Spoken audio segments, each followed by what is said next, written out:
thanks to Troutfish for calling my attention to the fact that my webcam, my little computer, was kind of off-kilter and askew. I find the little table that I have it setting on isn't exactly level, so I hope this is better. Now, heart is so full today already, and it's a joyous thing. And I've just been swimming in it, swimming in delight. You know, water is at the heart of all life. And water is really rather amazing. It's miraculous. It has memory and all sorts of abilities, and it's very receptive and responsive to us, to our consciousness. It's converting itself all the time based on our energy force field, on the thoughts, the feelings, the ideas, and the words, even the words we put out. And water isn't just what we find in a glass or in the ocean, in the rivers and streams. Of course, there's the water that is steam. And I was watching my coffee maker this morning. As it finishes, it begins making a lot of noise, and you see the steam rising up from the back. And for a while you can see it. But even when it becomes so rarefied, so refined that you can't see it, if you hold your hand in the area there, you'll feel it. You'll feel the heat, and so you know it's still rising. Your visual acuity isn't such that it's perceptible in that state. So water has many states. There's water in the air, almost everywhere. I mean, I suppose you find 0% humidity in the deserts, and that's kind of hard to imagine. But let's leave the deserts out of it for a moment and go with the rest of everything. You know, the fish swimming in the sea, the joke is told about the fish running around searching, asking everyone. He's heard of this thing called water and he wants to find it. Where is it? And of course he's swimming in it. Well, we're swimming in it too. It's just in a more rarefied state. Water is everywhere. It's in everything, even the rocks, everything. The bodies, certainly. There would be no bodies. Not for us, not for the trees, the elementals, the plants, the flowers. There would be no crops, there would be no atmosphere. I mean, we're swimming in a different sort of ocean of water. But it's still there. And like with the fish, this water connects us all. We're all sharing this environment. And even if you go beyond water, you don't need water, because that metaphor fails for the desert, where you really can get down to almost no moisture in the air. But we're swimming in a sea of energy that connects us. And when our vision gets more open, we'll be better able to see these connections. When two people talk to one another, those who have had near-death experiences and been perceiving from that state out of the body have described it, and they say that before a word is spoken, the energy of the speaker reaches out and connects with the energy of the listener. So there's a connection made there before ever a word issues forth. And so we're swimming in streams of energetic connection, in streams of our own making. Just like with the water, we leave our energy imprint on the sea that flows through and around us. It's forever changed in its connection with us. It goes forth different, altered. And so each day we contribute to the energy ecology of our world. Each day we make a difference, one way or another. Now, that doesn't mean it's bad or it's wrong to have what some have called negative feelings, to get angry, to be upset. Everything is in our world for our benefit. Everything that comes up for us is the very best thing in that moment. And if we're having those feelings, there's a reason for it. And as we take up the state of observer and just watch, we can be shown what's acting there. We can see underneath what's making that anger. What aspect of us is angry? I mean, it's one thing to say, well, that's the mind. Fine, but that doesn't really solve much, does it? That's just the first step we take in beginning to identify the energy. The work isn't done. Look deeper. And it's a really natural thing that just occurs when we are in heart and we're in observer mode. It just happens. The teaching just comes as we watch things. Don't edit yourself. Don't try to correct yourself. Don't should on yourself. You know, it's really rude to should on yourself. You've heard this, right? No should, no ought, no judgment of any kind. Just observing, just empty observing.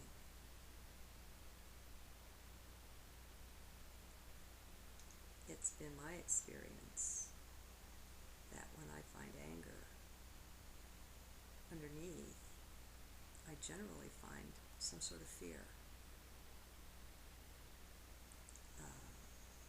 A fear of one kind or another, based on who knows what. It's always different. A fear of losing something, a fear of having something you don't want, a fear of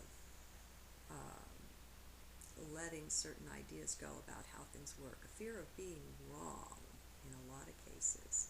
I mean, that is definitely a mind experience. Mind does not like to be wrong. Mind always wants to be right.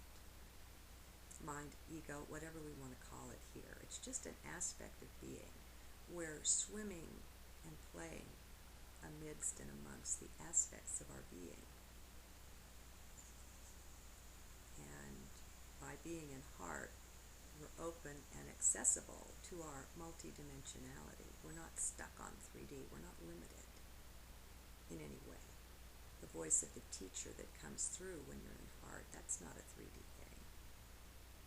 But it can manifest here. It manifests here because of you, or let's say you pick it up because you chose to do so. You set an intent. You made a choice. And you used your will to decide, I'm going to be in heart, and perceive from there.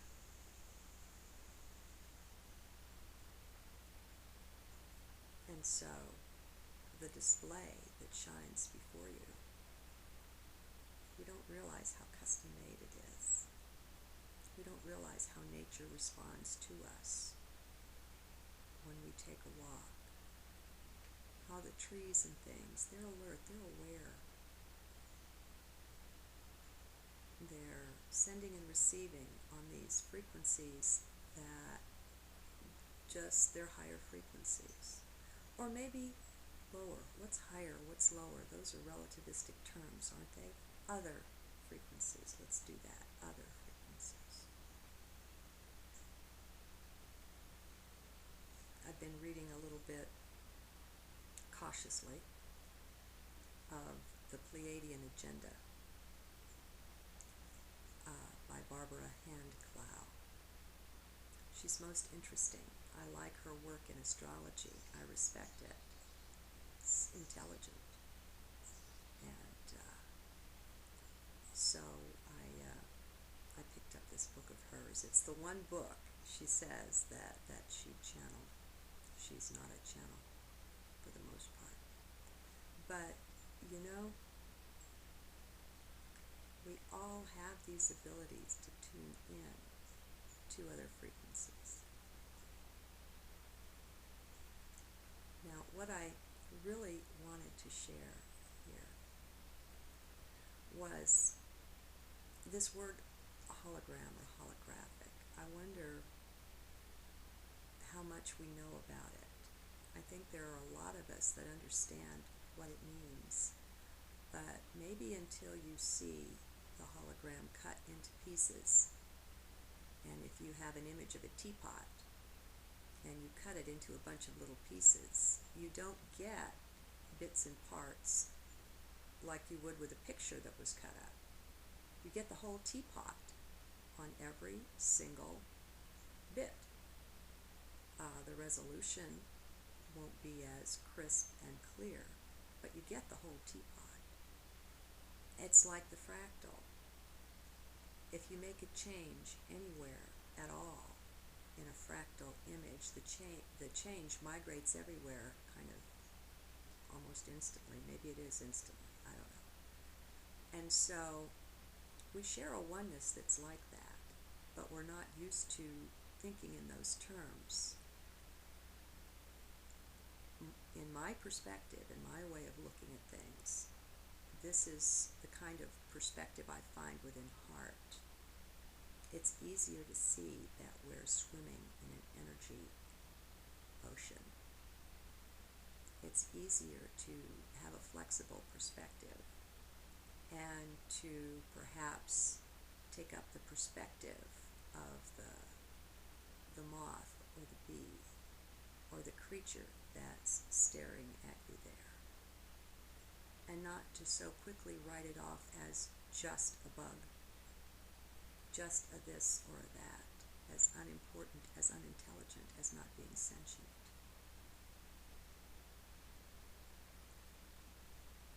Animist? I don't know. I don't go for philosophies anymore. I'm finding that philosophies are mental ways of trying to understand what seems to me to go beyond the mind. It's trying to make things fit in a neat little niche. And I've let go of my niches. I've surrendered them into an openness to simply observe what's before me and to go with that.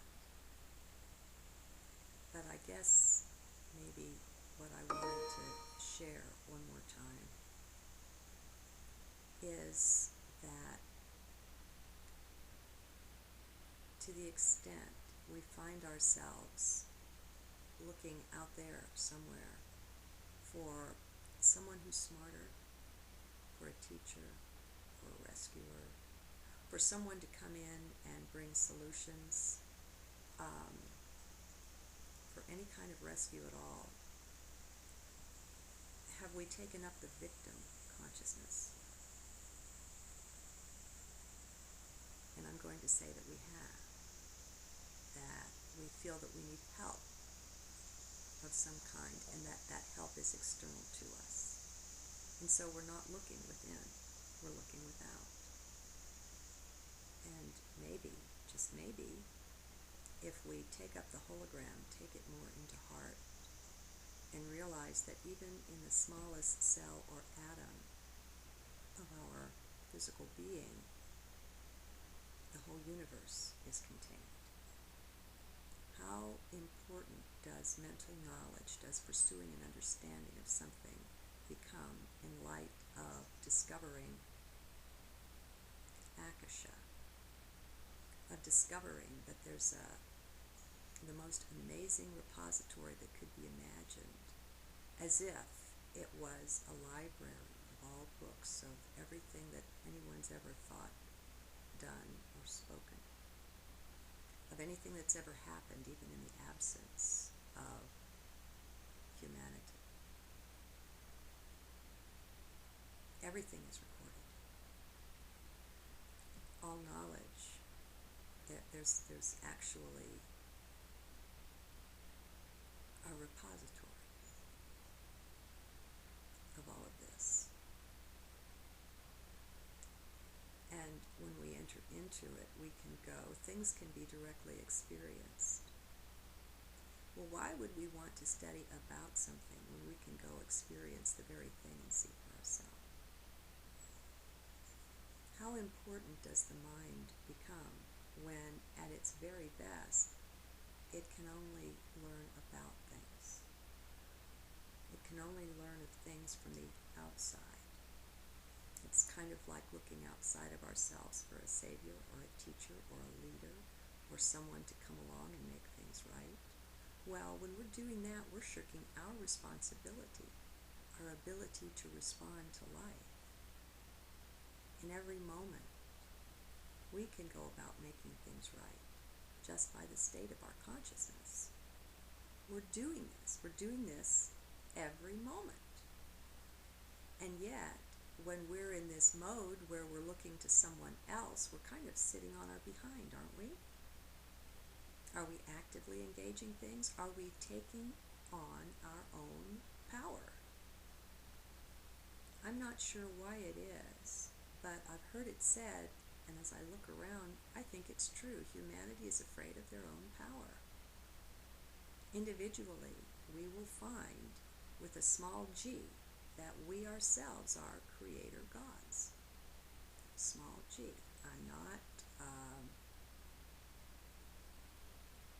I'm not a believer in a big guy in the sky or anything, but there is a divine essence and isness, God. I'm not saying, I'm not discussing that. I'm discussing the fact that that lives in us and that it's all one. That you can't carve up the creation into pieces. It doesn't work because each piece has the imprint of the whole. It's one, and the oneness cannot be cut up into bits and pieces, called a person. No such thing. It's a oneness that we share. And the answers really are within. And I know the mind can't accept that. The mind wants to forever be looking out there. It wants to climb the next mountain, reach the highest peak, study this or that to the depth, and so on. That's just how the mind is put together. That's the kind of a thing that it is. And we can let it do that, especially if our bliss is contained in there somewhere. That's our bliss is our connection to Source. And when we find it, whatever we're doing, pay close attention to it and enjoy, and also be the observer of the joy and learn from that, because bliss is the language of God. And you're being spoken to in that moment. You're connecting up with your Source. You're communing. That's what that is. That's what that feeling is. You're right on in that moment. And the mind doesn't have to play a part. It really doesn't. It's not necessary to understand. It's really not. And if you listen from heart,